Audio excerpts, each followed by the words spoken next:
Bună seara, dragii mei! Sunt Tela, Tarotela, cu o nouă etalare pentru cei cu soare, lună, Venus, ascendent, nodul nord, învărsător, pentru iunie, iulie, eventual, cine știe, poate și pentru lunile următoare. Pentru că o etalare nu se limitează doar la o săptămână, două sau o lună, două, da? În funcție și de puterile voastre de manifestare și de situațiile voastre. Dragii mei, când vorbesc despre voi, să nu uitați că pot să vorbesc despre cealaltă persoană sau o altă persoană din preajma voastră, să fie etalarea în oglindă, discerneți bine, pentru că sunteți multe generații, nu vorbesc doar pentru vărsători, ci cei care aveți și alte, eu știu, planete, Venus, lună, ascendent, nodul nord și așa mai departe. Da, selectați, pentru unii să fie doar câteva mesaje, pentru alții să fie întreaga etalare valabilă. Da, asta e, selectăm. Ca așa facem tot timpul în viață. Haideți să vedem. Să vedem. Energia. Soare, lună, Venus, ascendent, nodul nord, învărsător odată, de 2 ori. Ce vreau să zic, de 3 ori. A și venit o carte. Mercur și Berbec. Poate aveți Mercur în Berbec sau când a fost Mercur retrograd în Berbec, dacă nu mă înșel, în primăvară, e 15 numărul diavolului și o neclaritate sau o dezinformare. Cred că atunci ați încercat ceva și n-ați înțeles situația sau n-a ieșit? Pentru unii. Eventual, acum se continuă situația sau o înțelegeți mai bine sau, eu știu, ori se manifestă, ori ce-o fi, vom vedea. Ce vreau să spun în timp ce, de fapt nu în timp, înainte să apăs pe buton, pe play, am văzut 21, 22. Eventual, dacă aveți curiozitatea să căutați pe internet ce înseamnă acest număr, e un număr foarte special, căutați și puneți în comentarii dacă aveți în engleză, în română, în ce variantă aveți. Sunt multe variante de interpretare, dar eu știu ce găsiți voi. Hai să vedem. Am amestecat, hai să tai.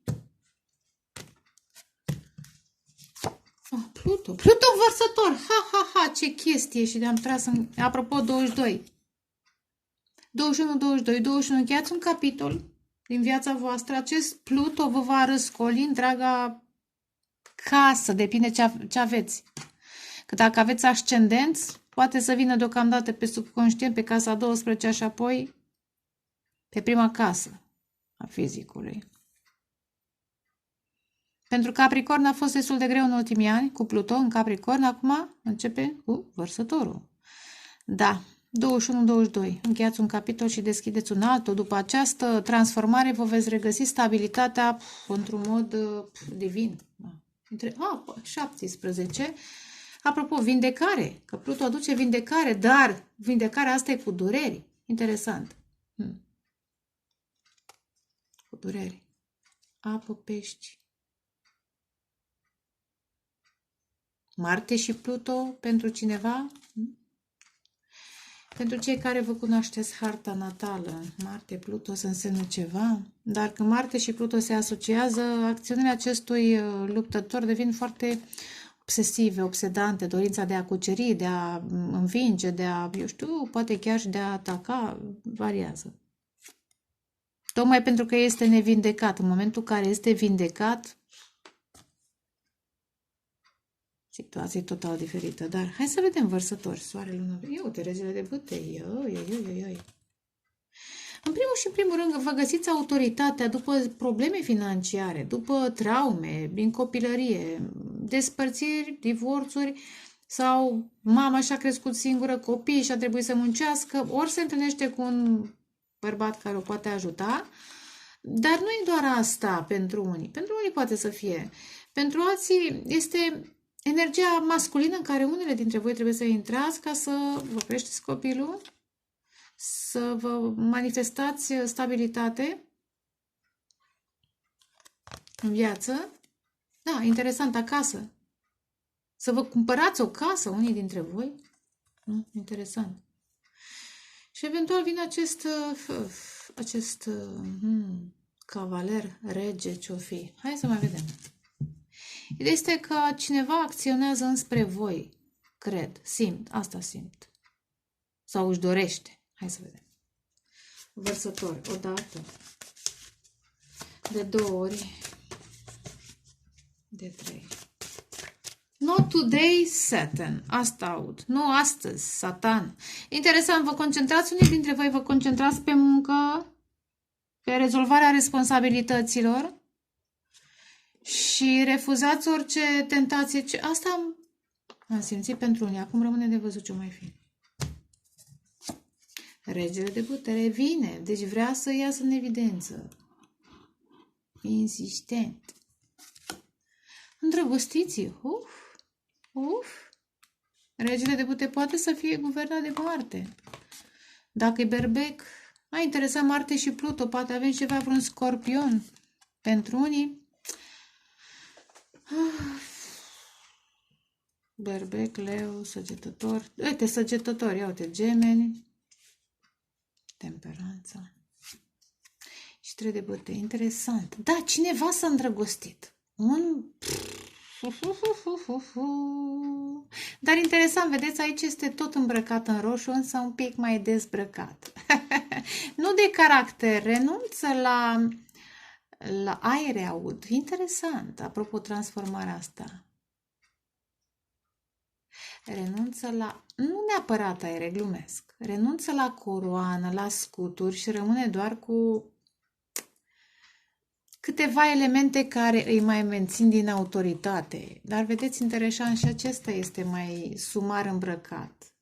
Este ca și când, domnule, când vrei să călătorești, că e cartea călătoriei, când vrei să te lupți, când vrei să câștigi ceva, nu poți să stai sau să te porți ca atunci când ești în autoritate. Dar hai să mai vedem ce mai fi. Pluto, Marte. Dar este clar o poveste de dragoste. Dacă nu e de dragoste, aveți de ales. Interesant, între un bărbat și un alt bărbat. Doamnelor. Iar alegeri, 2 de spade. Faeton. Exact ce am zis, not today, Saturn. Vă concentrați pe muncă. Pentru că aveți niște probleme financiare unii dintre voi. Pluto poate depinde pe unde pică, ce planete aveți în Vărsător, Marte sau Venus. Vă transformă atitudinea față de bani, eventual.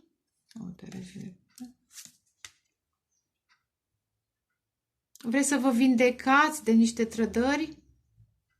Și atunci, chiar dacă un personaj e super, s-a aprins după, nu știu, observându-vă interesant 3 de bâte, s-a aprins de pasiune.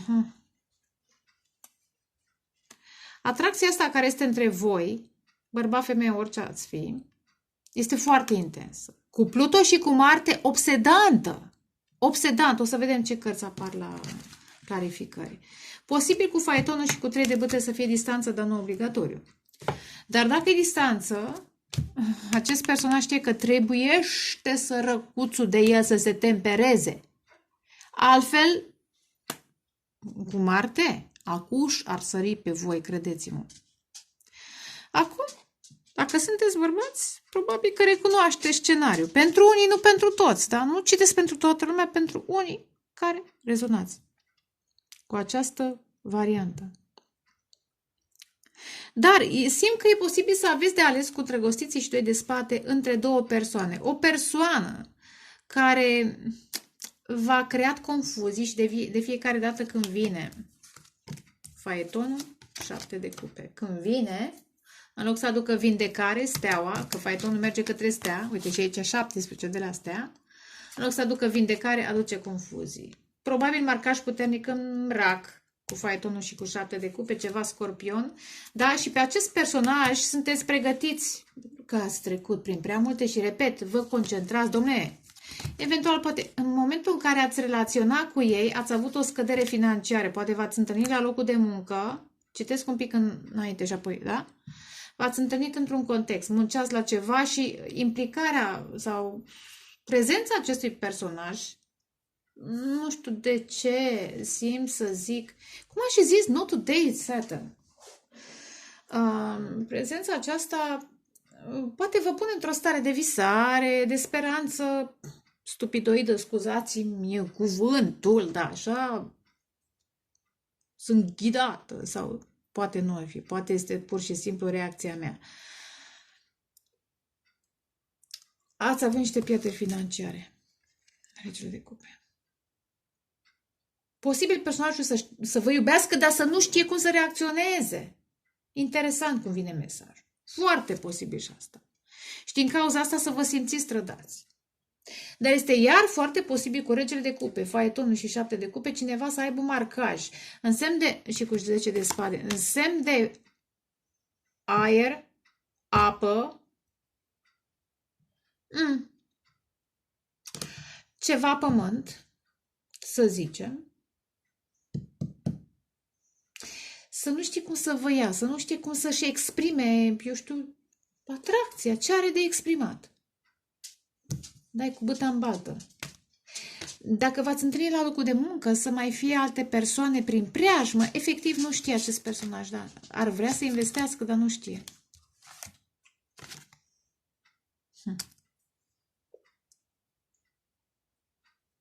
Ce e aici? Așa, și am spus, personajul acesta care v-a creat confuzie, v-a scăzut un pic și financiar, în această perioadă vă concentrați pe călătoria vieții voastre, pe autoritatea voastră, pe reconstrucția voastră și interioară și energetică, focul înseamnă energie, da? Echilibrare, da? Foc și apă, echilibrarea voastră, vindecarea voastră, da? După această trădare. Și reconstrucția financiară.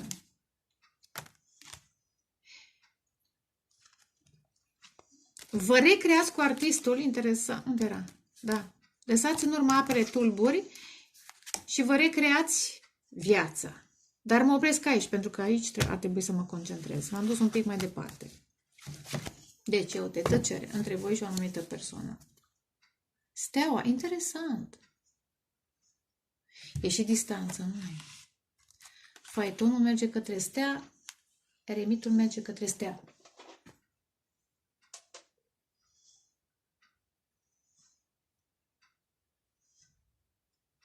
Unii dintre voi aveți pe cineva care vă dă târcoale la casă. Vă tot, nu știu, asta simt. Cavalerul de bâte și 4 de bâte.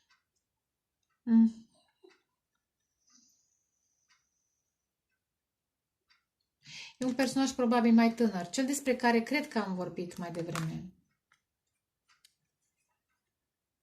Ar vrea să vină spre voi, poate să vă invite într-un context, da? Dar cu steaua și cu eremitul eu cred că vă concentrați pe vindecare și creșterea voastră spirituală și financiară. Pentru că echilibrarea aceasta energetică implică și efect în material, de-aia zic și financiar. În momentul în care te vindeci emoțional și spiritual, o faci muncind în grădină, în casă, în aia și știți cum e? Mensana in corpore sano. Nu e vorba doar de corpul fizic, e vorba și de corpul emoțional și fizic și spiritual, da? Munca ne ajută să ne vindecăm, asta simt. Dar iar, revin, aveți de făcut o alegere importantă în dragoste între personajul despre care am zis și un altul. Care dintre ei sunt la distanță? Variază. Hai să clarificăm. Ce-i cu acest rege de bâte? Are you crazy? Regele și regina de bâte, wow! Acest personaj vă vede perechea voastră? Aici e vărsătorul. Ține la vărsătoră, să zicem. Ține foarte mult la vărsătorul.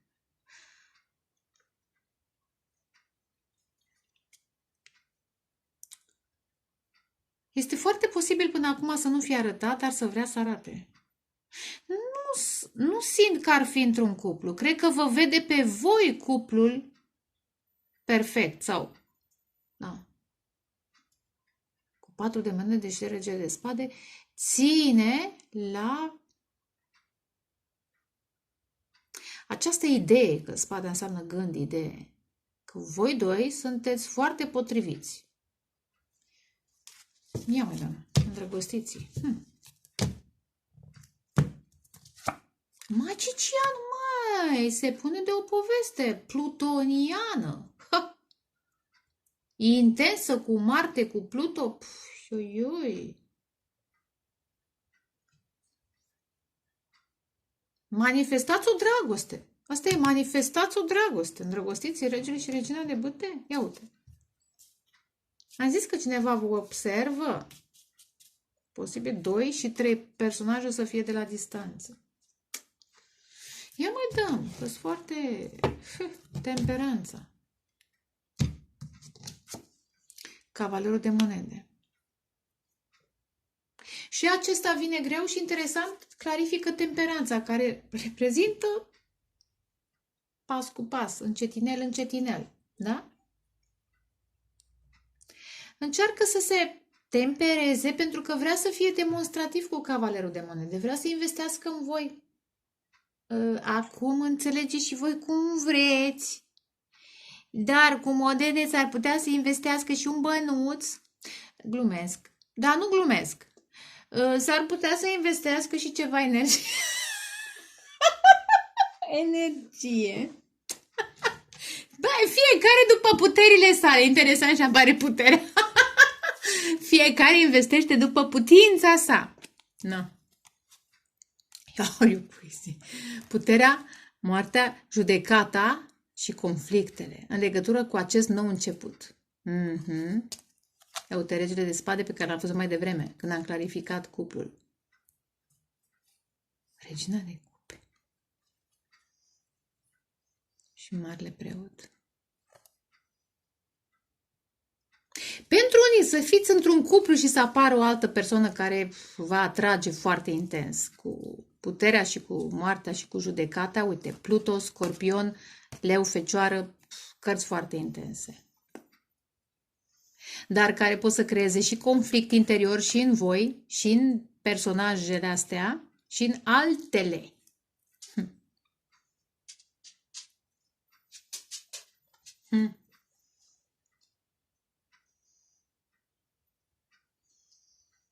Dar ăsta e un cuplu puternic și seamănă foarte bine cu cei doi. Eu simt că manifestați acest cuplu puternic. Super intens. Deci unul și altul veți fi total transformați în preajma celuilalt și relaționând unul cu celălalt. În momentul, dacă nu sunteți încă într-o relație, sunteți ori probabil la început, da. Ori, cum am spus mai devreme, aveți de ales între persoana care v-a creat decepții și confuzii și această posibilitate. O flacără geamănă, suflet pereche, super intenși, super intenși. Dar interesant cu temperanța.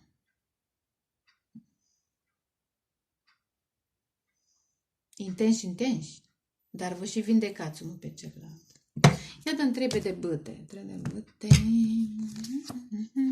Am zis că vă urmărește de la distanță? Uite, valetul de spade și 3 de bâte. Acum, care mai e problema? De ce se temperează? E posibil să fiți bârfiți? Ia uite.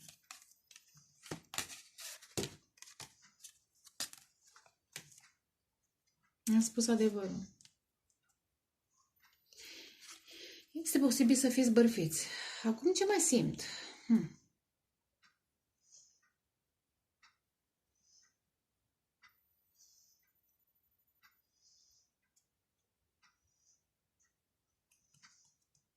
Regina de spade și împăratul și asul de spade. Începutul acesta este un pic întârziat, blocat cu 9 de bâte. Dar veți trece peste blocajul acesta, pentru că așa trebuiește să fie. Acest început, această relație foarte intensă. De ce? În primul rând, din cauza ego-ului unuia dintre voi sau poate Poate că... Da, simt că totuși energia masculină în acest moment, în acest context, este în ego. Da. Și energia feminină tace sau tot așa. Se temperează, meditează. Ar putea să fie discuții legate de un divorț în viața unuia dintre voi. Posibil. Dăm pe totuși valetul de spade. Cine e acest valet de spade? Uite, 5 de cupe. Marea preoteasă. În secret, Marea preoteasă, intuiția vă spune că veți comunica. Că veți depăși această tăcere și acest moment de... Nu e ambiguitate, nu e. E un moment dificil în sensul că trebuie să alegeți. Și ați experimentat decepții și sigur nu vreți să le repetați. Din acest motiv simt că, interesant cu temperanța acum, ambele persoane, două cupe, ambele persoane încearcă să se tempereze și să vină unul spre altul mai încet. Da? Și cum e? Dacă ai răbdare, înseamnă că ești potrivit. Dacă nu ai răbdare și ești impulsiv, înseamnă că nu ești pentru o relație serioasă. Intuiția vă spune că veți depăși și veți avea parte de 10 de cupe, de fericirea aceasta. Ia uite. Pentru care alții se stresează. Nu știu cât voi. Alții se stresează pentru voi. Interesant, cu 5 de cupe. Am zis că e posibil ca unul dintre voi să trebuiască să divorțeze sau să renunțe la, eu știu, un partener, o parteneră cu care a avut o relație a avut o relație. Și acea persoană, pentru că este părăsită și se simte părăsită, plânge și regretă că, eu știu, nu mai face parte din, sau nu va mai face parte din poveste, acea persoană să vă urmărească și să vă bârfească. Interesant, da? Cavalerul de monede. Nu, îl dăm pe magician. Roata norocului, 3 arcane majore. Sau manifestați. Nu zic 2, 2, 2, 2, 3, 2, 4. Interesant, 2, 2, 2. Am început cu 21, 22 și acum am văzut 22, 23 și așa mai departe. Este manifestați o dragoste predestinată. Predestinată. Ia uite unde am oprit. Tot aici am oprit. Tot aici. Intuiția vă spune, da, că urmează să fiți fericiți. După ce ați plâns, după ce ați avut și voi problemele voastre, atacurile voastre spirituale, mentale, da? Și chiar vă stresează, dar sper că din ce în ce mai puțin, și dacă vă stresează acest nou început, asul de bâte, concentrați-vă, cum am zis mai devreme, pe muncă, nu vă mai gândiți la relațiile anterioare, nu vă mai gândiți atât de mult nici la aceasta pe care, repet, unii dintre voi o simțiți. Și poate chiar aveți să împărtășiți câteva experiențe. Dar această dragoste e mai la început, e magicianul, e roata norocului. Acum e. Deci încheiați ciclul 10 și sunteți pe cale, da?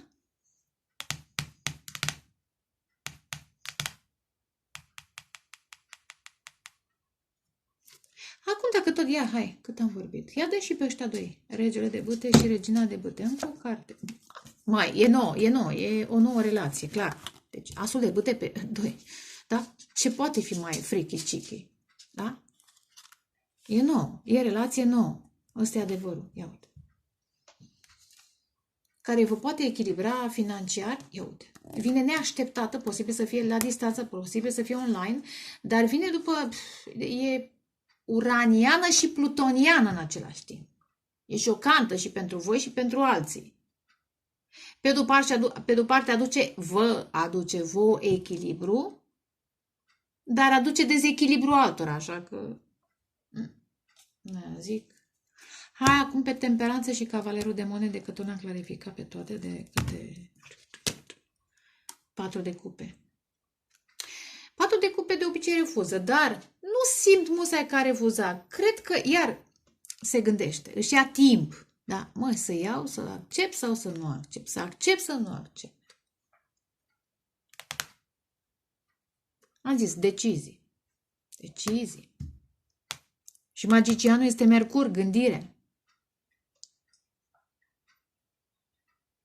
Pentru că ați fost arși, apropo de foc. Și unul și altul. Ați fost păcăliți. Dar vedeți interesant, dar după ce temperanța, cavalerul de monede, toate sunt selective și toate și-au timp. 4 de cupe. Stai să selectez, stai să mă mai gândesc. Am avut cândva un suflet pereche care la. Am mai avut o nouă dragoste care la. Asta cu aripioare ce-o fi, vrând să zică, da? Se gândește.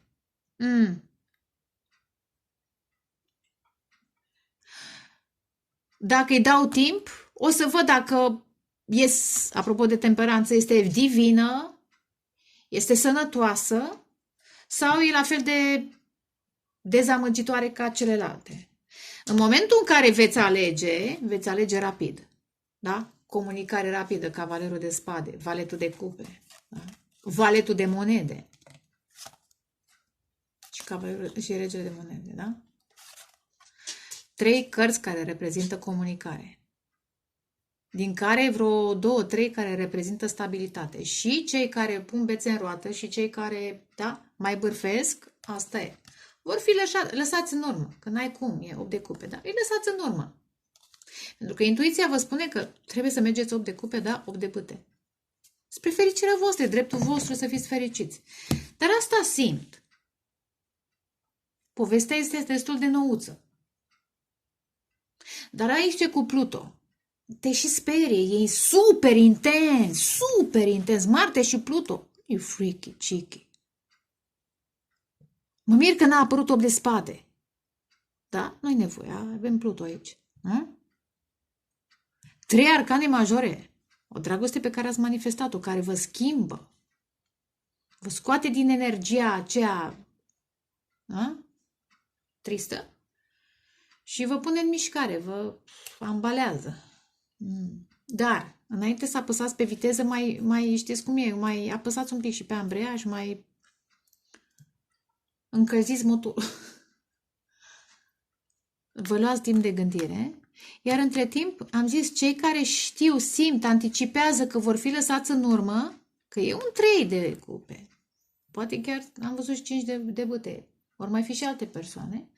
Aceia vă urmăresc și vă bârfesc.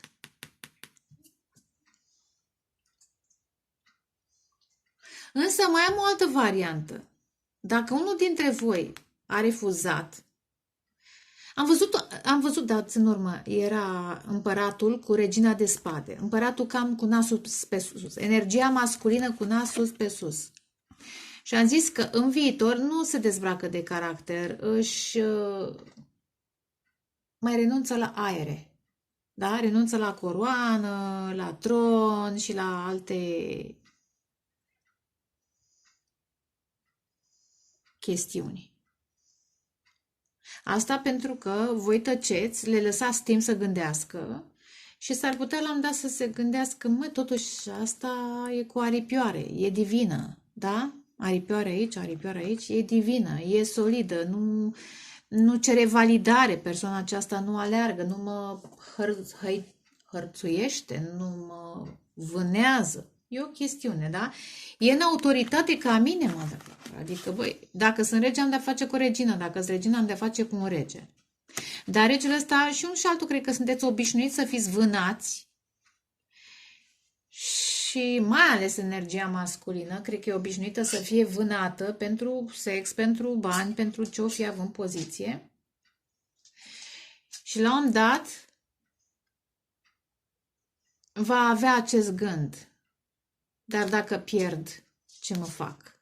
Și gândul că vă poate pierde, numai gândul le aduce lacrimi, cred că acest gând îi va îndemna cu 3 de bâte să călătorească. Da. Că îi puteți bloca, da? Să călătorească.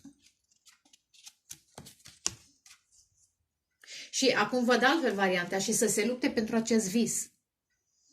Dar să renunțe la măști, să renunțe la aroganță și să se lupte. Interesant. 8, să muncească. Păi da, asta simt pentru mine. Haide, iubita mea, un pic. Stai să fac și concluziune și gata. Nu știu ce ai tu. Uite, 0. E 9. E nouță, nouță. Hai să vedem. Concluzioane. Vărsător și vărsătoare. Soare, lună, Venus, ascendent. Nodul nord, vărsător odată. De 2 ori. Uite. Vedeți? Rapid va fi eliberarea de suferință și de decepții. Și comunicarea neașteptată. Foarte impulsivă.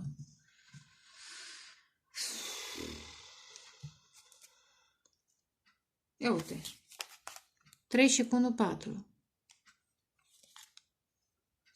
Va fi o călătorie. Veți manifesta comunicare la distanță eventual. Eventual unul dintre voi va veni înspre celălalt. Ia, odată. Așteaptă de 2 ori. De 3 ori. Tu ai vrut aici, nu eu te-am rugat, da? Uite judecata. Regele de putere. Va dori să comunice. Va dori să comunice. Poate se pune problema judecata regina de spade și de un divorț, am zis, în viața unuia. 10 de spade, da? După 10, după, da, decepții, o nouă viață. Steaua, are you crazy? Deci 3 și cu asta 4. Și 17 avem și aici, la Marte. Până la urmă, acțiunile care urmează sau care vor urma după această perioadă de introspecție cu Pluto, da? De vindecare, eventual, cu temperanța de niște traume, de niște chestiuni, de amânare, eventual. După această perioadă, acțiunile vor fi foarte puternice. 8 de spade, care înseamnă cartea obsesiilor, dar este eliberare în acest, da? 8 de spade, liberare și 10 de monede. Marea preoteasă și mare preot. Eu zic că sunteți chemați, măi. Sunteți chemați să... Ce cărți super spirituale, profund spirituale. Și asta, mare... Hai.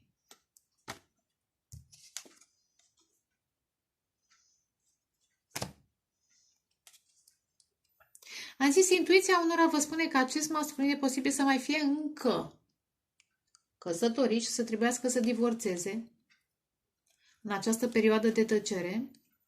Ideea este că energia feminină trezește acest masculin, dar îl trezește la viață.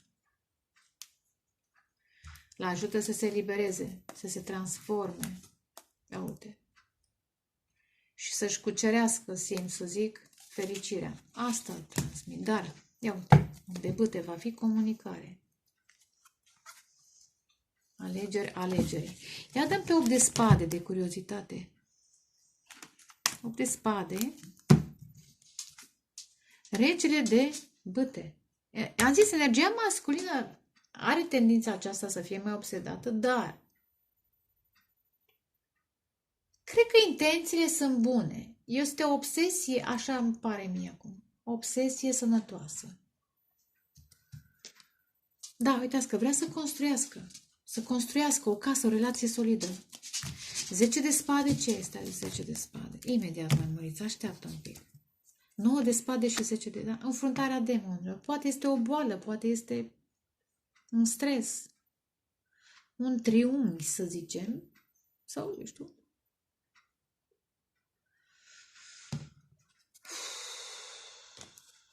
Ce e cu 9 de spade și 10 de spade?